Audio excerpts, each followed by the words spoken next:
మహేశ్వర రెడ్డి గారు నిన్న లోకేష్ గారు మినిస్టర్ లోకేష్ గారు మోదీ గారిని కలిశారు, ప్రైమ్ మినిస్టర్ గారిని. ఇప్పుడు వైసీపీ గురించి కేసుల గురించి మాట్లాడుకున్నారు 45 నిమిషాలు, దాని మీద చర్చ నడిచిందని చెప్పేసి వార్తలు వస్తూ ఉన్న క్రమంలో ఇక్కడ లిక్కర్ స్కామ్లో వైఎస్ జగన్ గారి సోదరుడు అనిల్ రెడ్డి పిఏ గారిని సాక్షిగా విచారిస్తున్న క్రమంలో ఇప్పుడు ఆయన ఢిల్లీలో మోదీ గారిని కలిశారు కాబట్టి ఈ లిక్కర్ ఫైల్స్ కదిలే అవకాశం ఉందంటారా? అది వేరు. ఆయన మంత్రిగా ఉన్నాడు, ఒక ముఖ్యమంత్రి కుమారుడు అనే కాకుండా ఒక మంత్రిగా ప్రధానమంత్రిగానే అపాయింట్మెంట్ అడిగితే ఇస్తారు సామాన్యంగా. అందులోనూ ముఖ్యమంత్రి కుమారుడు కూటమిలో ప్రముఖ పాత్ర వహిస్తున్నాడు కాబట్టి అపాయింట్మెంట్ ఇచ్చిండొచ్చు. ఆయన డిపార్ట్మెంట్ ఇంకా ఏ సమస్యలు డిస్కస్ చేసినారో అవి వాళ్ళే చెప్తారు కానీ మిగతా తెలియదు కదా. దాన్ని గెస్ట్ కూడా చేయలేము. ఇవన్నీ గెస్టులు చేసి వార్తలు రాస్తుండేటే కానీ యాక్చువల్గా వాళ్ళ మధ్యన ఏం జరిగింది అనేది వాళ్ళకి చెప్తేనే తెలుస్తుంది. అది ఈ కేసుకైతే ఇది ఏమిట్రా అని అంటే లిక్కర్ స్కామ్లో సిట్ వేసినారు. అది సిఐడి రాష్ట్ర సంబంధించింది, సిఐడి వేసినారు. ఇప్పటికే చాలామంది 11 మందిన 12 మందిని అరెస్ట్ చేసినారు. అందులో విచారణలో తెలియని వ్యక్తులను అందరినీ పిలిపించి మాట్లాడుతుంటారు. దాంట్లో భాగంగానే అనిల్ రెడ్డి గారిని కూడా పిలిపించి విచారించవచ్చు. ఏమన్నా కేసు ఉంటే ప్రాథమిక సాక్ష్యాధారాలు ఉంటే అరెస్ట్ కూడా చేయొచ్చు. మిథున్ రెడ్డి గారిని బెయిల్ ఇచ్చారు. మిథున్ రెడ్డి గారిని బెయిల్ ఇచ్చారు. బెయిల్ ఎందుకు ఇచ్చారు? పార్లమెంటుకు ఉపరాష్ట్రపతి ఎన్నిక జరుగుతుంది కాబట్టి ఎన్నికల్లో పాల్గొనకపోతే కనుక అది బాగుండదు అని, రాజ్యాంగ విరుద్ధంగా ఉంటుంది అని ఒక లోక్సభ మెంబర్ను ఉపరాష్ట్రపతి ఎన్నికల్లో పాల్గొనకుండా చేయడం అనేది భావ్యం కాదు కాబట్టి దానికోసమని పర్మిషన్ ఇచ్చారు 4 రోజులు.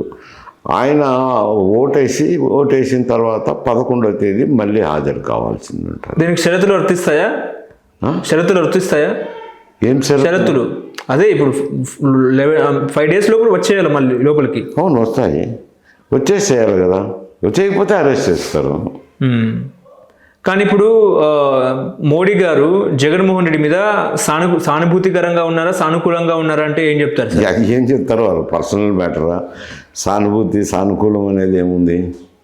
ఇప్పుడు కేసులు అయితే ఉన్నాయి, సిబిఐ కేసులు, సిబిఐ జడ్జి దగ్గర విచారణకు ఉన్నాయి. వాయిదాలు తీసుకోవడం అంటే అది అడ్వకేట్స్ని బట్టి ఉంటుంది, సహజంగా జరుగుతుంటాయి. దానికి మోడీకి సంబంధం ఏమిటి? ఇప్పుడు అమిత్ షా టేబుల్ మీద కూడా జగన్మోహన్ రెడ్డి గారి లిక్కర్ ఫైల్స్, అదేవిధంగా అక్రమ కేసులు అన్న ఫైల్స్ కూడా ఉన్నాయి, కదులుతున్నాయి అన్నట్టు కూడా వార్తలు వస్తున్నాయి. సాధ్యపడేనా అంటే ఏం చెప్తారు? అడగచ్చు. వాళ్ళు ఏముంది, ఇక్కడ సిట్ వేసినారు, సిఐడి వాళ్ళు విచారిస్తున్నారు. సిఐడి కేసు విచారణ జరిగేటప్పుడు కావాలంటే హోంమంత్రి తెప్పించుకోవచ్చు డీటెయిల్స్. దానికి ఏముంది, అది చట్ట ప్రకారమే తెప్పించుకోవచ్చు అని అంట. తెప్పించుకునే దానికి ఉంది హోంమంత్రికి, యూనియన్ హోంమంత్రికి ఉండేది. అవసరం అనుకుంటే తెప్పించుకుంటారు. కానీ జగన్మోహన్ రెడ్డి ఇరుకున పెట్టే ప్రయత్నంగా భావించవచ్చా? ఇటు ఎన్డీఏ కూటమిలో జరిగింది కదా స్కామ్, జరిగినాక ఇరుకుని పెట్టే పరిస్థితులు క్రియేట్ చేసినారు అనేది ఏంది? అంటే జగన్ దాకా వచ్చే అవకాశం అది కాదు. అందులో సందేహాలు ఏమింటున్నాయి? లిక్కర్ స్కామ్లో అయితే స్కామ్ జరిగిందనేది తాగే ఆంధ్రప్రదేశ్లో మద్యం తాగే ప్రతి ఒక్కరికి తెలుసు. డబ్బులు తిన్నది ప్రభుత్వంలో ఉండే పెద్దలు అని చెప్పి అందరికీ తెలుసు. దాని మీద సిఐడి ఎంక్వైరీ వేసినారు. ఎంక్వైరీ చేసి దాదాపు 11-12 మందిని అరెస్ట్ చేసినారు. అనిల్ రెడ్డి కూడా వచ్చిందన్నారు. అది కేసు ఫైనల్ అయినాక మరి ఛార్జ్షీట్ అందు వేస్తారు కదా. వేసిన తర్వాత విచారణకు వస్తుంది. ఇప్పుడు హోంమంత్రి కూడా వాళ్ళు ఏవైనా కావాలన్నప్పుడు డీటెయిల్స్ అడగచ్చు. ఎంత ప్రోగ్రెస్ అయింది, ఏమైంది, మాకు నోట్ పంపించండి అని అడగచ్చు. అడగటంలో తప్పేం లేదు అంట. ఓకే. ఇప్పుడు లిక్కర్ స్కామ్తో పాటు ఆడుదాం ఆంధ్ర అనే దాంట్లో కూడా 40 కోట్లు ఏదో లావాదేవీలు జరిగినాయని చెప్పేసి అంటున్నారు. ఆడుదాం ఆంధ్రాలో ఒక 100 కోట్లు ఏదో అటు ఇటు జరిగినట్టు, అదేవిధంగా టిట్కో ఇల్లు జగనన్న కాలిన పేరిట కూడా ఏదో గోల్మాల్ జరిగిందన్నట్టు కూడా మాట్లాడుకుంటున్నారు. ఇవన్నీ కూడా ఉచ్చు బిగించే అవకాశము లేకపోలేదంటారా? అవి దాంట్ మీద ఏమి ఎంక్వైరీ లేదు కదా. ఆడుదామని గేమ్స్ ఆడిచ్చారులేండి స్కూళ్ళల్లో. అవి ఏదో ఎంతో కొంత ఖర్చు అయి ఉంటాయి. వాటి మీద ఏం ఎంక్వైరీ జరగలేదు కదా. అవి ఏమైనా పత్రికల్లో వార్తలు వచ్చిండొచ్చినేమో కానీ వాటి మీద అధికారికంగా అయితే ఎంక్వైరీ ఏం జరగటం లేదు కదా. ఆటలు ఆడుదామనే దాంట్లోనో ఇంకోటి దాంట్లోనో అధికారికంగా ఎంక్వైరీ జరగలేదు. అదే అధికారికంగా ఎంక్వైరీ జరుగుతుంటే దాని మీద ఏదైనా మేము కామెంట్ చేసేదాన్ని బాగుంటుంది. ఎంక్వైరీ లేనప్పుడు ఊహాగానాలు నేను చేయలేను కదా. ఓకే, ఇప్పుడు అమరావతి విషయంలో చంద్రబాబు నాయుడు యూటర్న్ తీసుకున్నారు అనేది ఒక చర్చ. అంటే గతంలో రైతులు కొంచెం ధిక్కర స్వరాన్ని వినిపిస్తున్నారు ఈ కూటమి మీద అన్నట్టు కూడా మాట్లాడుకుంటారు. ఏదైతే 2వ విడత ల్యాండ్ పూలింగ్ మేము చేస్తామని నారాయణ గారు చెప్పారో అప్పటి నుంచే పవన్ కళ్యాణ్ గారు కొంచెం నెగిటివిటీ క్రియేట్ అవుతుంది అన్నట్టు కూడా మాట్లాడారు. మరి పనులు వేగవంతమా లేకపోతే ల్యాండ్ పూలింగ్ జరుగుతుందా లేదా? వచ్చిన సమస్య అమరావతి అంటే ప్రైవేట్ భూములు. ఇప్పుడు శివరామకృష్ణ కమిటీ రిపోర్ట్ ఏమి ఇచ్చారు? మీకు ఎక్కడైతే ప్రభుత్వ భూములు ఉన్నాయో అక్కడ పెట్టుకోండి రాజధానిని అని చెప్పారు. ఈ ఈ ఈ పర్టికులర్ ఏరియాకు అంత అనువైన స్థలం కాదని కూడా ఇచ్చినా కానీ అప్పుడు శాసనసభలో ఉన్న పలానా చంద్రబాబు నాయుడు గారే అమరావతి అని డిక్లేర్ చేసినారు. డిక్లేర్ చేసినాక ల్యాండ్ పూలింగ్లో దాదాపు 30,000-40,000 ఎకరాలు అక్వైర్ చేసినారు అప్పుడు ముఖ్యమంత్రిగా ఉన్నప్పుడే. ఇప్పుడు దాంట్లోనే కట్టడాలు కట్టాలా, ఆ కట్టడాలే పోను చాలా ల్యాండ్ మిగిలింది. ఎందుకంటే ఏం రాజధాని అంటే ఏం ప్రభుత్వం భవన నిర్మాణాలు చేస్తారు, సెక్రటరియట్ కడతారు, అసెంబ్లీ కడతారు, హైకోర్టు కడతారు, సెక్రటరియట్ కడతారు. ఈ గవర్నమెంట్ ఉద్యోగస్తులు కావాల్సిన ఏదో 2-3 కాలనీలు నిర్మాణం చేస్తారు. అంతకంటే ఏమొస్తాయి బిల్డింగులు? ఇప్పుడు ఉండేదే సరిపోతుంది కదా, మళ్ళీ ఎక్స్ట్రా ఎందుకు మీరు భూములు కొంటారనేది ఆ రైతుల్లో వ్యతిరేకత. ఇప్పుడు దీనికి కూడా ఉన్నది ఏమిటానంటే ఏది నువ్వు చేయాలన్నా కానీ డబ్బులు ఆర్థికంగా ఖర్చులు పెట్టాలా. ఆర్థికంగా ఖర్చులు పెట్టాలంటే ఇప్పుడు ఆంధ్రప్రదేశ్ ఆర్థిక పరిస్థితి గురించి నేను మీకు చెప్పాను కదా. ఏమి 1,40,000 కోట్లు 1,50,000 కోట్ల ఆదాయం వస్తుంది. 1,40,000 50,000 వస్తే 50,000 పైన కోట్లు కంతులు వడ్డీలు కట్టాల్సింది. ఏది జగన్మోహన్ రెడ్డి గారు చేసిన అప్పులు, వైఎస్ఆర్సీపీ ప్రభుత్వం అప్పులు 55,000 కోట్లు కట్టాలా. తర్వాత జీతభత్యాలకు 60% పోవాలా. పోనీ ఏం మిగులుతుంది? 5,000 10,000 కోట్లు. అభివృద్ధి కార్యక్రమాలకు 5,000 10,000 కోట్లు మళ్ళీ సూపర్ 6 కానీ హామీలు ఇచ్చినారు. వీటికే డబ్బు లేదు. డబ్బులు వస్తే కదా రాజధాని నిర్మాణం చేసేదో, స్వర్గం కట్టేదో.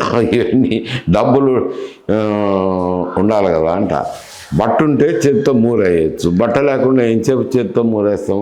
సంపద సృష్టిస్తామని చెప్తున్నారు. సంపద ఏంది పెంచుతారు? ఊరికి సంపదలు పెంచుతాను అని అంటే ఏం పెంచుతారు? సంపదలు పెంచేటి ఏంటి లేవు అంట. సంపదలు పెంచడానికి పరిశ్రమలు అంటారు. మేము పారిశ్రామికరణ చేస్తాము, పారిశ్రామికరణ చేస్తే కనుక సంపద పెరుగుతుంది అంటారు. ఏం పెరుగుతుంది? పారిశ్రామికరణ చేసినా ఒక వస్తువు ఉత్పత్తి చేస్తాం అనుకోండి. ఇప్పుడు హైదరాబాద్ తీసుకోండి. హైదరాబాద్లో ఫార్మాస్యూటికల్ ఇండస్ట్రీ ఫేమస్సే కదా. అయితే ఏం ట్యాక్సులు పే చేస్తారు వాళ్ళు? ఇన్కమ్ ట్యాక్సు అంటే కార్పొరేట్ ట్యాక్సు, అది గవర్నమెంట్ ఆఫ్ ఇండియాకి పోతుంది. ఏమైనా ఎగుమతులు దిగుమతులు ఉంటే కస్టమ్స్ డ్యూటీ, అది గవర్నమెంట్ ఆఫ్ ఇండియాకే పోతుంది. తర్వాత సెంట్రల్ జిఎస్టీ, అది గవర్నమెంట్ ఆఫ్ ఇండియాకి పోతుంది. స్టేట్ జిఎస్టీ ఉండేది ఇంకా స్టేట్ జిఎస్టీ కూడా ఇప్పుడు ఇక్కడ మందులు ఉత్పత్తి అవుతాయి. ఈ మందులు ఇక్కడే హైదరాబాద్లోనే అమ్మరు కదా, అది బాంబేలో అమ్మినారనుకోండి మహారాష్ట్ర ప్రభుత్వానికి పోతుంది. విజయవాడలో అమ్మినారనుకోండి అది ఆంధ్రప్రదేశ్ ప్రభుత్వానికి పోతుంది. ఏమి ఇక్కడ పరిశ్రమ ఉన్నంత మాత్రాన ఈ రాష్ట్రానికి వచ్చింది ఏమిటి? ఎవరన్నా ఉద్యోగస్తులు వస్తారనుకోండి, వాళ్ళ యొక్క ఖర్చులు దాంట్లో మీద వచ్చే జిఎస్టీ రావాల్సిందే. ఊరికే ఇవన్నీ చెప్పడానికి విశ్లేషణ చేసి చూస్తే ఏముండదు. ఓకే, జనరల్గా అవి పన్నులు వచ్చే విధానం మీద వాళ్ళకు పోయిన పన్నుల్లో 42% మాత్రమే తీసి అవి పంచుతారు. అది ఏమిటి? మోడిఫైడ్ గాడ్గిల్ ఫార్ములా అనేది. దాంట్లో ఎక్కువ భాగం ఏమి అంటే జనాభా ఉంటుంది. జనాభాను బట్టి పంచుతుంటారు గవర్నమెంట్ ఆఫ్ ఇండియా. ఇంకా కొన్ని బ్యాక్ బర్నెస్ ఇటువంటి పాయింట్లన్నీ తీసుకొని ఆ పాయింట్ల ప్రకారం ఫైనాన్స్ కమిషన్ డబ్బులు పంచుతుంటారు. మరి జగన్ వచ్చినా కూడా ఈ రాజధానుల అంశాన్ని ముట్టుకునే అవకాశం లేకపోలేదా? ఆ గెజెట్ ఇంకా రాలేదు. ఎవరిదైనా చెప్తిని కదా, ఒట్టి చేత్తో మూరేయారు కదా, బట్టుంటే మూరేయచ్చు. మళ్ళీ ఆయన వచ్చి 3 రాజధానులు అని చెప్పి ఆ తర్వాత రాజధాని ఆయన ఎన్ని రాజధానులు పెట్టినారు, ఆయనకైనా డబ్బు కావాల్సిందే. ఈయన అమరావతి కట్టాలన్నా ఈయనకైనా డబ్బు కావాల్సిందే. దాని రాత్రి ఆస్తు పరిస్థితి అట్లే ఉంది. ఓకే, అటు విశాఖ ప్లాన్ కూడా అదే రకంగా ఉందనుకుంటా. ప్రైవేటీకరణ చేసేసి మొత్తానికి 32 విభాగాలు. విశాఖ స్టీల్ ప్లాంట్ అది వేరు సమస్య. ప్రైవేటీకరణ అది ఒరిజినల్గా విశాఖ ఉక్కు ఆంధ్రలో హక్కు అని పెద్ద ఉద్యమమే నడిచింది రెండు. అప్పుడు ఆ కాలంలో నేను అప్పుడు పీయూసీ చదువుతున్నాను. ఓకే, పెద్ద ఉద్యమమే నడిచింది. అప్పుడు విశాఖ ఉక్కు ఫ్యాక్టరీని నిర్మాణం చేసినారు. విశాఖ ఉక్కు ఈ ప్రభుత్వ యాజమాన్యంలో ఉన్న ఫ్యాక్టరీలన్నీ కొంచెం ఎప్పుడు చూసినా నష్టాల్లో ఉంటాయి. మేనేజ్మెంట్ సక్రమంగా ఉండదు, ఖర్చు ఎక్కువ ఉంటుంది, ఆదాయం తక్కువ ఉంటుంది. అందువల్ల నష్టాల్లో ఉంటాయి. నష్టాల్లో ఉన్నప్పుడు ఏం చేయాలా? ప్రభుత్వం గ్రాంట్ ఇవ్వాలి. గ్రాంట్ అని ఎంత మారని ఇస్తా పోతారు. అందుకని ప్రైవేటీకరణ చేస్తే ఇనుక వాళ్ళైతే యాజమాన్యం సరిగా మేనేజ్మెంట్ చేసుకుంటారు. స్థానికంగా ప్రభుత్వం మీద బర్డెన్ పోతుంది, ప్రజల మీద కూడా బర్డెన్ తగ్గిపోతుంది అని ఆలోచన చేస్తారు. మారేమంటే మనం ప్రభుత్వ చేతుల్లోనే ఉండాలి కదా అని కొందరు మేధావులు విమర్శలు చేస్తుంటారు. అది వేరు సమస్య. దాన్ని జగన్ ఓన్ చేసుకునే అవకాశం ఉందా? విశాఖ స్టీల్ ప్లాంట్ని మేము గతంలో సాక్షాత్తు మోడీ ముందే ప్రైవేటీకరణ చేయొద్దని చెప్పేసాం మేము, ఇప్పుడు మళ్ళీ ఏంటిదని చెప్పి కూడా చెప్తున్నారు వైసీపీ నాయకులు ఉత్తరాంధ్రలో. ఇప్పుడు దాంట్లో ఉండే సమస్య అది. ఇంక ఏదో రాజకీయంగా మాట్లాడుతుంటారు ప్రతిపక్షంలో ఉన్నప్పుడు. అప్పుడు ఏం జరిగింది ఎవరికి తెలియదు కదా. అటు సిపిఐ సిపిఎం కూడా మేము వాళ్ళ పక్షాన నిలబడతాము, వాళ్ళకి సపోర్ట్ చేస్తామన్నట్టు కూడా మాట్లాడుతున్నారు. సిపిఐ సిపిఎం జనరల్గా ప్రభుత్వం చేతిలోనే ఉండాలని కోరుకుంటారు. అది వాళ్ళ పాలసీ, పార్టీ పద్ధతులు. ఇప్పుడు ప్రతిపక్షానికి వైసీపీకి సపోర్ట్ చేస్తామని చెప్తున్నారు వాళ్ళు. వైసీపీని కాదు, వాళ్ళ పద్ధతి ప్రకారము ప్రైవేటీకరణకు వ్యతిరేకము. అదే వాళ్ళ పాలసీ అది చేస్తారు.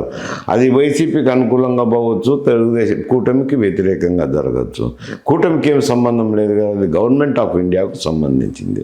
స్టీల్ ప్లాంట్ మీద ఉద్యమమే చేస్తే వైసీపీ ఉత్తరాంధ్రలో పుంజుకునే అవకాశం ఉందా అంటే ఏం చెప్తారు? అది ఇక్కడ కొంతమంది ఉద్యోగాలకు సంబంధించిన సమస్య, ఉత్తరాంధ్ర ప్రజలందరికీ ఏం సంబంధించిన సమస్య.